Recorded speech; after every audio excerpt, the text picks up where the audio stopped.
Eu penso no nivelamento de toda uma sociedade, né? Tem que ter consciência da estrelinha. Não, porque seria diferente. Né? Começa também por uma questão de base, né? E será que hoje, né, nós temos uma revolução tecnológica aí, que é a questão básica do processo de educação, como é que está isso, né? Está acompanhando? É claro que a tecnologia, ela não, mas só para concluir, seria diferente se nós fôssemos uma sociedade onde a relação fosse uma relação correta de consumo, que você teria os vários partidos políticos ocupando espaços de poder do poder público e tendo uma gestão que pudesse ser comparada entre si. Aí, esse sistema, de fato, poderia estar funcionando, um outro sistema eleitoral, e onde existe um certo nivelamento e a possibilidade de comparar quem é mais eficiente em gestão. Isso pode servir até para, digamos, a administração pública a nível local, hospitais ou até secretarias municipais e tudo. Agora, na vida política brasileira partidária, da forma com que ela se estrutura hoje, esses mecanismos de clientela, eles de alguma forma vacinam a sociedade contra esse tipo de aferição meritocrática, porque é uma relação clientelista, né? Uma relação assistencialista, uma relação deformada que existia até uma certa época, era uma coisa de rural, né? Os coronéis, o coronelismo e tudo, mas hoje ocupou as cidades brasileiras em geral. Hoje em dia, no Rio de Janeiro, até na Zona Sul tem um pouco disso. Então, eu acho que um pouco aí o que está confrontando é que vocês estão falando da forma como se organiza hoje, né? E eu acho que o que o Nepomuceno está colocando é para onde que a gente possivelmente está indo, certo? E quando você falava do táxi, do taxista que você põe as estrelinhas, eu acho que a gente tem um exemplo que é ainda mais, assim, né, que acontece, que é com a própria informação, né? Porque o Google, hoje você tem uma informação, você entra no Google, e o Google te mostra o quê? Te mostra aquilo que está sendo mais acessado. Então, você tem uma retroalimentação, né, que vai priorizando que as pessoas vejam cada vez mais aquilo que está sendo visto, né? E isso, de novo, isso pode ter um lado bastante positivo e tem o lado negativo de que, de repente, você pode ter uma informação excelente, né, que não subiu até porque ela é profunda. E vai subir aquilo que é... Um monte de lixo cultural que sobe. E realmente, quer dizer, não é ninguém que controla isso. Quem que controla que vídeo que bomba no YouTube? Né? De repente ele bomba até porque ele está sendo criticado. Ele está sendo criticado, todo mundo entra nele porque ele está sendo criticado, ele sobe, todo mundo vê. Né? E ninguém tem o domínio de como que isso... Né? Então, eu acho que um pouco a ideia... A sociedade autoseleciona determinadas informações. Mas você tem mecanismos inerentes ao próprio... Por exemplo, eu tenho mais ou menos uns 400 filmetes no meu YouTube. E que, quando tem uma audiência boa, tem 100, 50, 500 já é excelente. Eu tive um vídeo que teve quase 400 mil...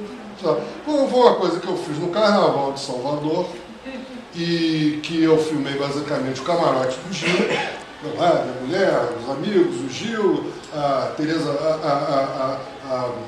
enfim, uma opção de gente. Num certo momento quebrou um pau lá embaixo, que eu filmei também, mas assim, uma porrada assim, pouco interessante até em termos de porrada, e coloquei lá, e de repente eu comecei a ver o vídeo bombar. E comecei a ver nego me xingar de tudo que mais alguma coisa. Pega esse vídeo, é uma merda, que esse vídeo é tudo da puta.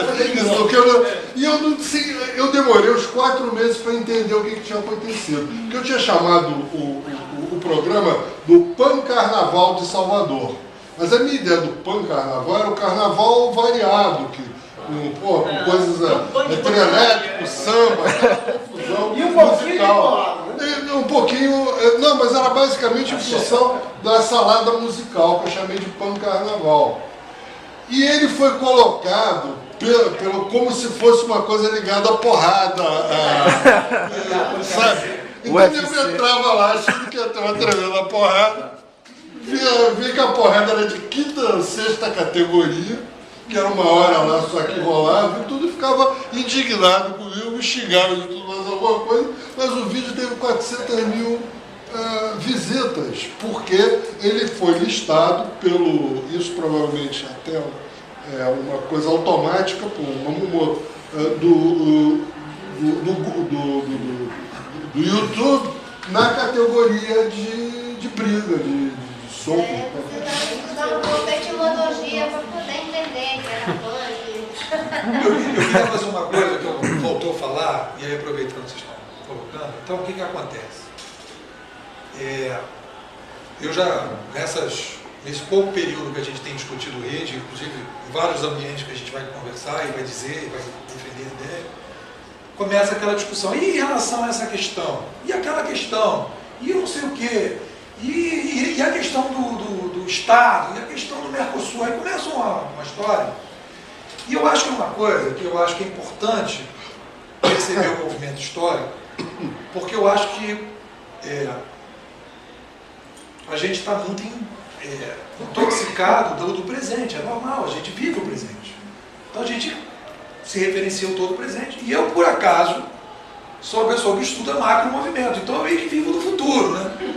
Então as pessoas falam assim, pô, mas isso aqui, então isso que o Sérgio falou tem a ver, quer dizer, se a gente for pensar hoje a política, etc, não tem estrelinha, mas eu estou falando, a gente está indo, provavelmente, com a perspectiva de uma Revolução Francesa. Então a gente vai ter que apontar e dizer, olha, esse modelo de política ele está acabando. Como é que a gente vai, nesse período, construir coisas novas? É uma interrogação que a gente tem que resolver. Como é que vai se posicionar um parlamentar, usando essas redes sociais, para criar essas transparências, ou mais transparência, ou dizer, olha, eu estou aqui, mas eu estou trabalhando. Tem uma discussão que eu acho que é interessante, que poderia ser uma proposta, né? Isso aí seria muito bom para o país, de você criar zonas de inovação. Pensar numa ideia de zona de inovação. Por exemplo, uma cidade lá, não sei de onde, diz assim, olha, eu gostaria de experimentar um novo modelo de política. Aqui, pequenininho, uma Câmara dos Vereadores completamente diferente, que pudesse botar estrelinha para política. Então, naquela cidade, como foi as urnas eletrônicas? Não é que vai mudar o país inteiro, porque não vai mudar o país inteiro de uma hora para outra. Seria uma forma interessante de evitar o confronto mais forte na frente. E aí, como é que aquela cidade se portou? Foi bom, não foi? O que foi ruim? O que foi? Vamos expandir para mais 5 cidades, para mais 10? Vale a pena? Essa pode ser uma proposta para a rede. Ou seja, a gente não quer mudar o país inteiro, a gente quer mudar uma cidadezinha, não dá para experimentar uma nova forma de escolher os parlamentares e acompanhar esses parlamentares. Será que se a cidade fizer um plebiscito de disser que gostaria, não poderia fazer isso? E seria como isso? Vamos pensar?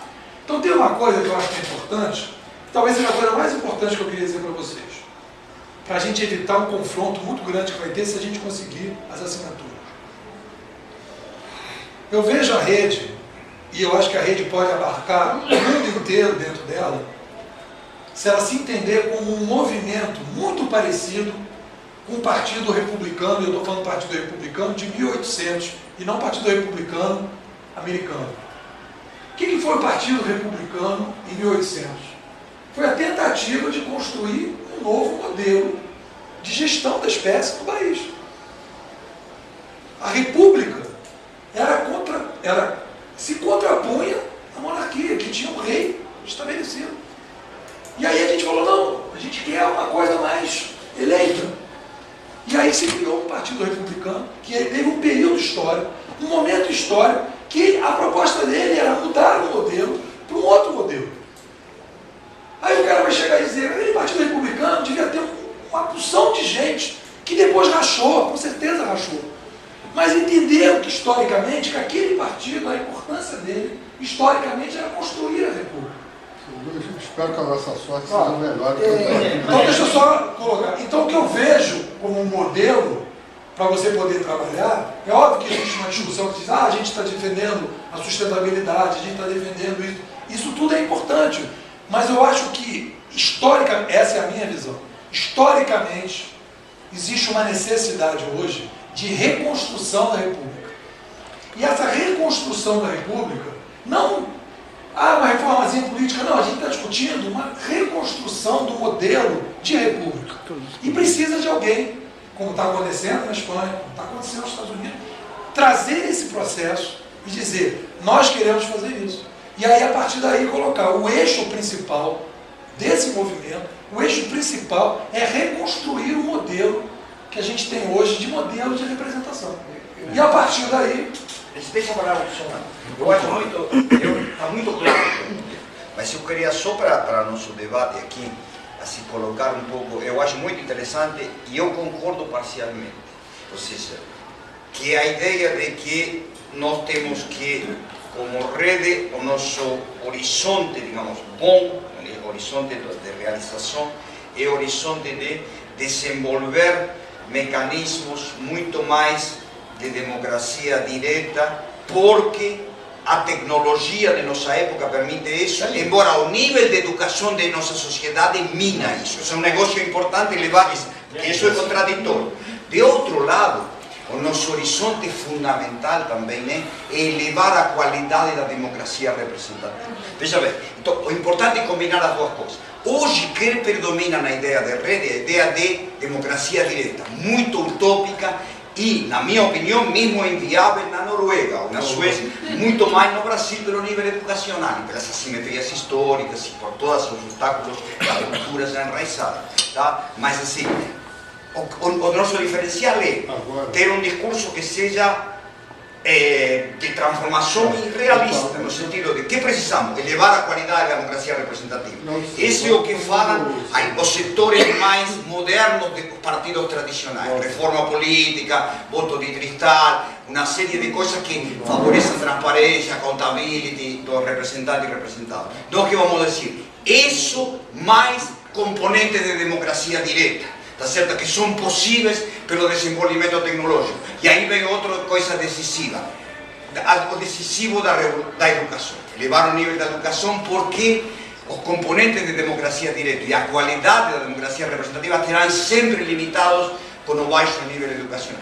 Nós temos que reconhecer isto como decisivo, porque o problema da educação, é dizer, Brasil é um país que tem possibilidades interessantes de criatividade, de um lado, e porque tem abertura para as tecnologias, isso é uma coisa importantíssima, é uma sociedade aberta à tecnologia, é uma sociedade aberta à interação horizontal, tudo isso, mas o nível de assimetria educacional é um negócio super negativo, é um ônus terrível que nós temos, digamos, que mina para baixo. Nós somos uma sociedade hiper vulnerável ao lixo cultural, hiper vulnerável ao lixo cultural. Então, eu acho que a diferença que eu teria com você é que nós, como rede, temos sim que um espaço decisivo é todo o que tem a ver com a possibilidade de desenvolver a horizontalidade da democracia direta, mas junto com isso é elevar a qualidade da democracia representativa. Nós não temos divergência, nós não temos... Exatamente.